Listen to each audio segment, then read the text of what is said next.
I didn't see anything that made me say, oh no. You know what I mean? So that was something that was positive.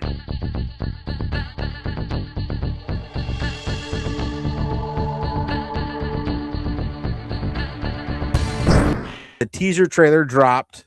This has probably been 2 or 3 weeks ago. We've been pretty stoked about it ever since.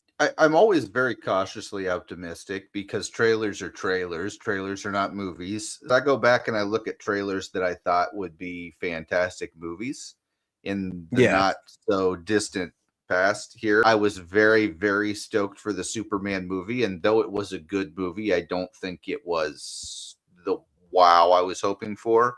I'm punk rock.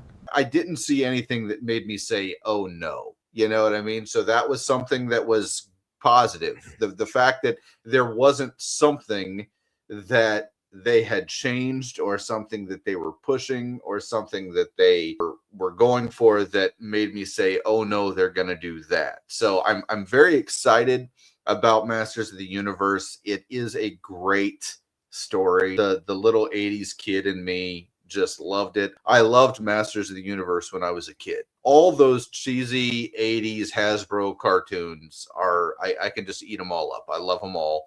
So this one, when I saw it, it definitely scratched me right where I needed an itch. There's no doubt about it. So I had mostly positive feelings about it. I'm being cautious just because I've been burned so many times recently. I think it's definitely something that I can't say anything negative about yet. I was born in 1979. I am the last dregs of the Gen X generation, and as you know, He-Man was released in '83. I am the exact target audience of this IP. You know, I mean, I was 4 years old when the first line of toys came out, and when that cartoon hit the airwaves, I loved my He-Man action figures. I got Castle Grayskull for Christmas. My mom had to climb a shelf at a store to get it off the overstock. You know, I heard this story many times of how she struggled to find Castle Grayskull. I had Snake Mountain with that microphone that didn't work. I was not allowed to get the thing that dripped the ooze on the torture thing, the bag, I think, that put the slime on you, because my cousin got it and he got the slime in the carpet. And then my mom said, we will have none of that at our house. That was the same with me and the ectoplasm from Ghostbusters. It was the exact same thing. I played with it one time and my mom was like, you're done. None of that won't be here. But all of the non-home destroying He-Man toys I had. Now I have the power. This film's, I looked it up. I was looking on IMDb. We did like the teaser, but I wanted to know a little bit more. It's directed by Travis Knight, so not some auteur, but he did direct Bumblebee, which is one of the better later day Transformers films. That's the one with Haley Steinfeld was in that one, right? Yes. And it was like an origin story of why Bumblebee, you know, speaks in radio. And I guess he was like the advanced scout for the Transformers, is kind of a prequel. So it was good. This looks like right up the alley of what I loved growing up. That's what I love about it, is it looks exactly like that cartoon from the 80s just come to life, which is great. You know, they've tried to do iterations of some of these TV shows from the 80s, and some of them have landed, like Transformers, some of them haven't. Like the G.I. Joe movies, for example, didn't really land. There's a lot of opportunity there.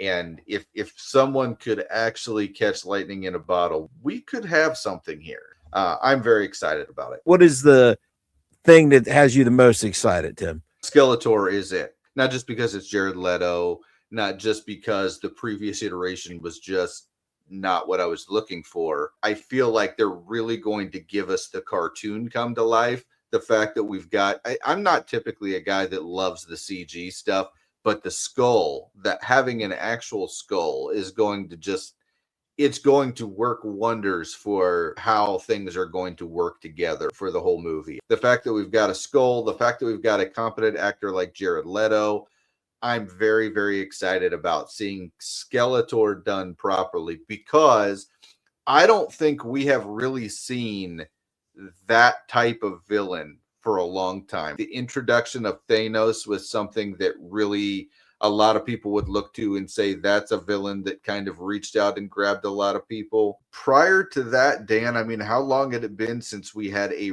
real villain that really was able to sell it to the audience? I don't know that we've had that yet. I'm really hoping that we get that from Skeletor and Masters of the Universe. I think Heath Ledger's Joker was the last time we had. I don't know. Yeah, that's true. Heath Ledger's Joker is I mean, I go way back, right? The entrance to Darth Vader, you knew right away, right? The Imperial March comes, he walks through the smoke, he just kind of looks at the dead people and keeps walking, and you hear the breathing, and you're just like, oh wow, like he had you right there, right?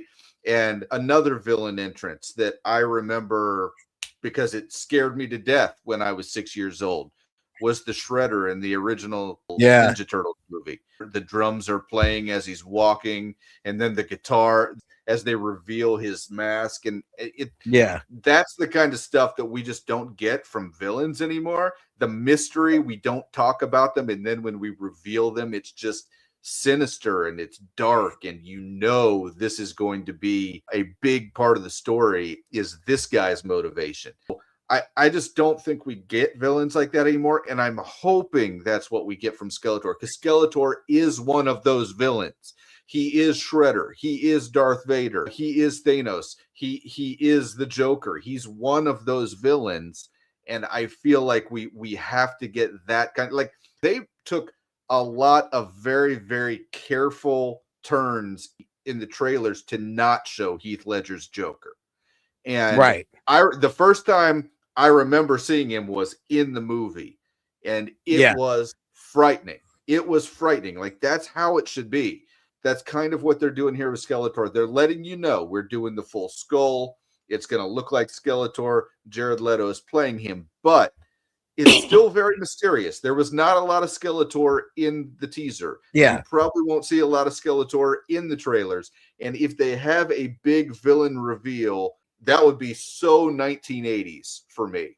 Like, that would just be an amazing way to really introduce this IP. Because if you get the villain in an IP like this, it's hard to get the rest wrong. It really is. I'm going to go with, and I think we'll get it. I don't know that we will. It's not expressly in the trailer, but just based on the tone of that commercial for the trailer where they were showing the 80s like ads on the TV, and like, it's a twofer character. I want Cringer / Battle Cat, and I want him to talk.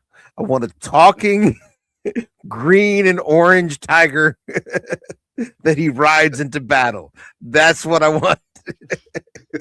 Okay, turn me into Battle Cat.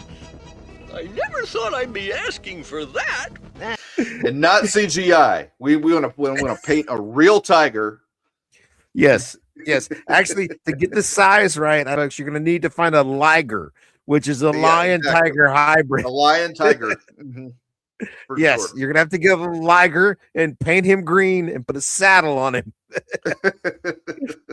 And then you're going to paint one black, and you'll have Panthro for Skeletor to ride on. If they give me talking Battle Cat, I'm going to be stoked. I'm going to be like a little 4-year-old geeking out. Dan and I are on two different planes on this one, but it is fun. That would be a lot of fun. That would be a lot of fun. But, you know, it's a property that can give you both of those things, you know? Nerd Champs,